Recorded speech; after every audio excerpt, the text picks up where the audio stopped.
Hello and welcome to TI Tips. Today we're going to be talking about regression. So to do this, I'm going to show you how to do different types of regression on your TI 83 or 84 calculators, and I'm going to use my TI Smart View here to help show you how to do this. Now, if you're finding a regression equation, that means you needed data to match it to.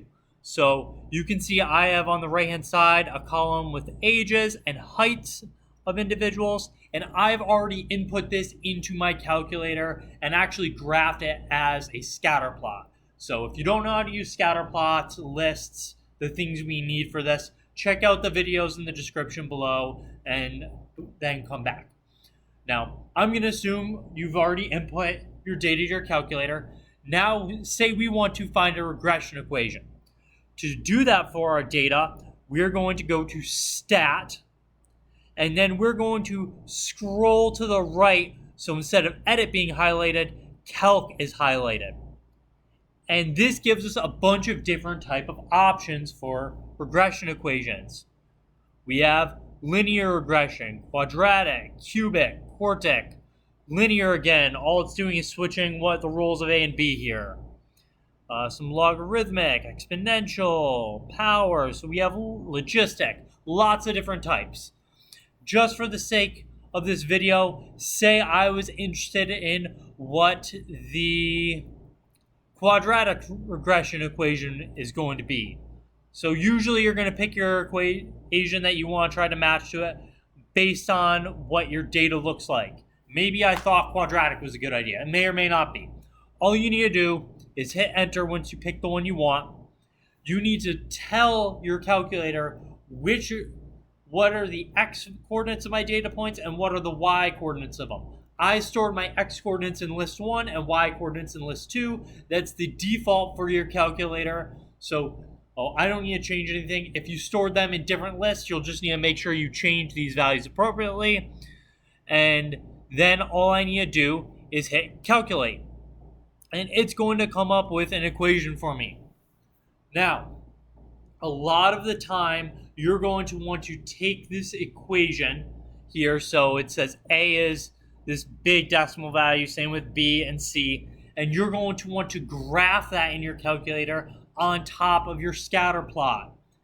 It's not going to be time efficient to type these big long decimals into our equation editor.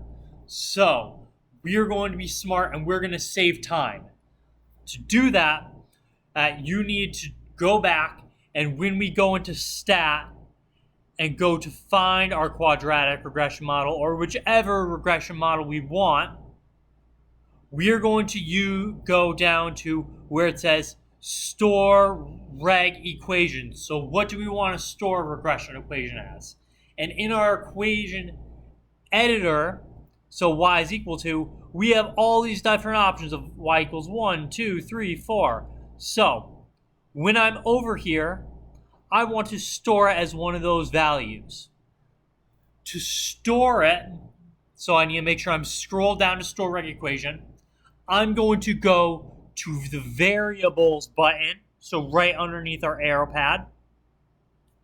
Then since I want to store as one of our y is equal to values, I'm going to scroll to the right to y variables. Since quadratic equation is a function, I'm going to hit enter, so 1 or enter here. And now it's going to give you all these options. I'm just going to store as equation 1. You can store as whatever you want, so I'm going to keep the 1 highlighted. It just wanted to loop through for me, but it doesn't really matter. Okay. I guess I'm going to store it as y is equal to 7. Actually, I'll go 4. So I've stored it as y is equal to 4. I'm going to go calculate. And it now has the same values there. But when I go over to my equation editor, it is stored under y is equal to 4, that equation for me. I didn't need to type in those big decimal values. And it gave me even more decimal values than I did on the other screen. And then you just need to go to graph, and you can see how our quadratic regression equation fits to these data points in my scatter plot.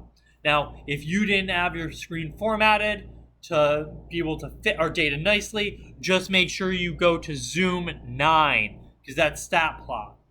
That's our stat zoom. So I hope this video helps, and check out the links in the description below, and have an awesome day.